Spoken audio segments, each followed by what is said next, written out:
What is up, YouTube? Lizard Jesus here, and I'm bringing you guys a video today in Age of Empires. It's going to be about the best budget investments when it comes to stars, and what that means is these are commanders where you only need to take them to 1 star or maybe 3 stars, and they're really in a good spot to start using in the open field. So, toward the end of the video, I'm going to be talking about commanders that you shouldn't be investing if you're only going to take them to 3 stars, because there's a lot of commanders in this game where you don't want to invest in them if you're only planning on taking them to 1, 2, or 3 stars. But let's jump off and start off with Miyamoto Musashi. Miyamoto at 3 stars is in a really good spot to start using it. His first star is going to give you increased damage rate by 50% stat increase. Really good value for 1 star. Really good value for 1 star. 2 stars is, very simple. It's just going to increase your troops damage by 2.5%, whatever. But at 3 stars, when he causes the hero with the highest might to activate a skill, that skill damage is going to be increased by 30%. So this almost feels like it's a brand new skill. I say almost because Moment of Yin will, do what it does. But at 3 stars, you're going to be getting a 30% stat increase. So that's really good at 3 stars. And yeah, so I think Miyamoto at 3 stars is honestly amazing. He's really good. Tying in with Miyamoto, I'm actually going to mention Tribuana. I took Tribuana to 1 star, and I don't think I'm probably gonna, like, I don't see myself investing in Tribuana more, just because she is a support commander and she's a commander that's pretty much always going to be a secondary anyways. If you want her to do better at what she does, obviously you can take her to 3 stars, but Tribuana at 1 star is super amazing. Like, she is super amazing at 1 star. So, another commander that is really strong at 3 stars or less is actually going to be Monam Musa. This guy, man, this guy at 3 stars or less is so freaking good that I have replaced him as in the primary to my Leonidas. I took the best gear and I put it on my Monam Musa, and he's just doing so much more. He's just doing, his kit off the rip is already insane, but let's talk about his stars. So, first star, you're going to be getting increase in the damage of rate of devout radiance by 50%. You're going to be getting a 50% stat increase at 1 star. This is gangbuster. A 50% damage increase is insane. Leonidas at 1 star is going to be getting a 15% damage stat increase. 15 compared to 50% is just astronomically better. It's astronomically better. So off the rip, Monam Musa is really strong at 1 star. 2 stars increases your troops damage by 2.5. Hey, look, this is all damage. It's great. It's it's damage related around might. It's damage related around using active skills. It's damage related around normal attacks. This is just all troop damage, so it is really good. But let's take a look at what he does at 3 stars. At 3 stars, when Devout Radiance is activated, additionally recovers your unit's recovery rate by 90% based upon a might bonus. So depending on what your might is, you're going to be recovering units up to 90%. That's really good value. A 90 percentage stat value for 3 stars is really amazing. It is healing units. It is unit recovery.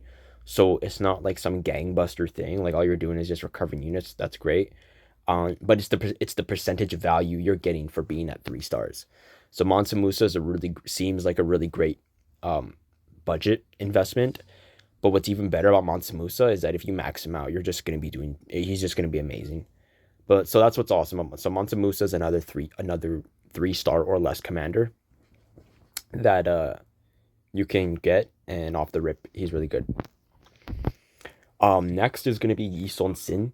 This is my primary for my archers. Still a work in progress. I have to complete my pikeman lineup, and then I can start working more on my archer lineup.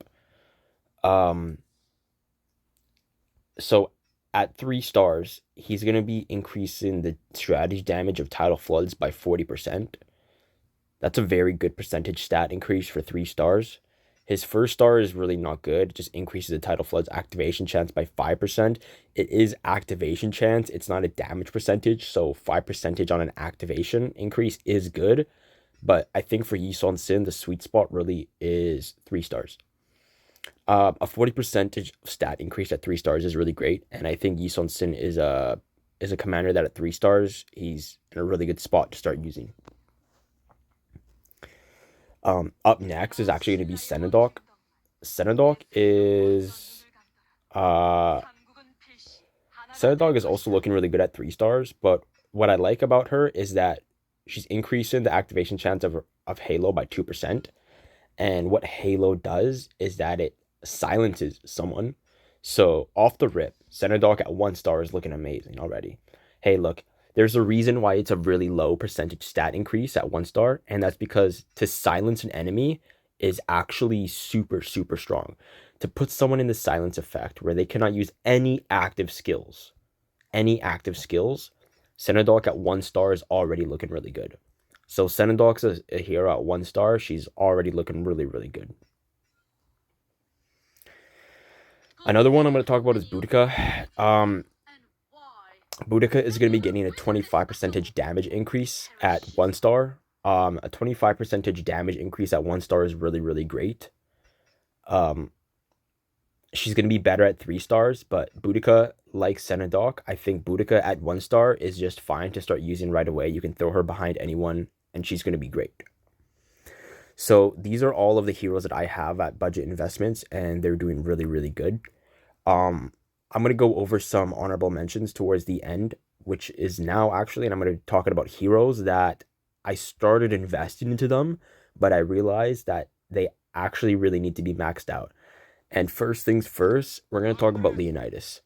Man, when I first got Leonidas in the beginning of the game, he was so amazing, man. I was melting targets, and him dealing damage as the fight goes on is really nice. Um, but a 15% damage increase at 1 star, and not to mention the chance of his skill triggering again at 3 stars is a 4% stat increase. It goes from 20% of stats to 24% of stats. Like, now, obviously, at 3 stars, Leo will perform better. His skill will trigger more. But the thing is, this is a counterattack skill. So it's going to trigger when you're getting surrounded or when someone is targeting you. So although, yes, it is true that Leonidas at 3 stars will perform better than at 2 stars because he is going to have a higher chance of triggering a skill, you have to keep in mind that this is a 4% stat increase for taking him to 3 stars. And if you look at Leonidas's kit, he deals more damage as his health gets low. And when his units are below 75%, Unyielding Soul can trigger the damage increase effect and increase it from 5 to 15%. So this is not even a guaranteed 15%. It's a 5% stat to 15% stat. Basically what I'm getting at is that Leonidas is a commander where you really want to have him maxed out. Leo really needs to be maxed out with his star level in order to really get the best value from him. He's not a commander that like I said, like he's 3 stars and I replaced him as primary already with Monam Musa, who's only at 2 stars. Leo really needs to be maxed out if you want to get the best value from him. And I get that, okay, well, you can say that about every other commander, and that is true, that any commander, you're going to get the best and most value once they're 5 stars. But the point of this video is commanders that are good at 3 stars or less. Moving on, I actually in the past had mentioned I was going to take this one to 3 stars, but I decided to stop. As you can tell, I even put one point into the 3rd star, but I actually stopped. And again, this ties into similar to what Leonidas, and that's the percentage stat increase that I'm getting for taking her to 3 stars. Yodit at 3 stars is going to increase the Shadow of Terror's activation chance by 5%. This does buff the skill, and she will perform better. But is it going to be worth pumping universal tokens into her to get a 5% chance increase? I don't think so. I really don't think so. Not to mention that Yodid only deals more damage when she gets higher stacks of deterrence, and she's only going to getting most stacks once she's 5-starred. So Yodid seems like a commander who, again, like Leonidas, she really needs to be 5-starred.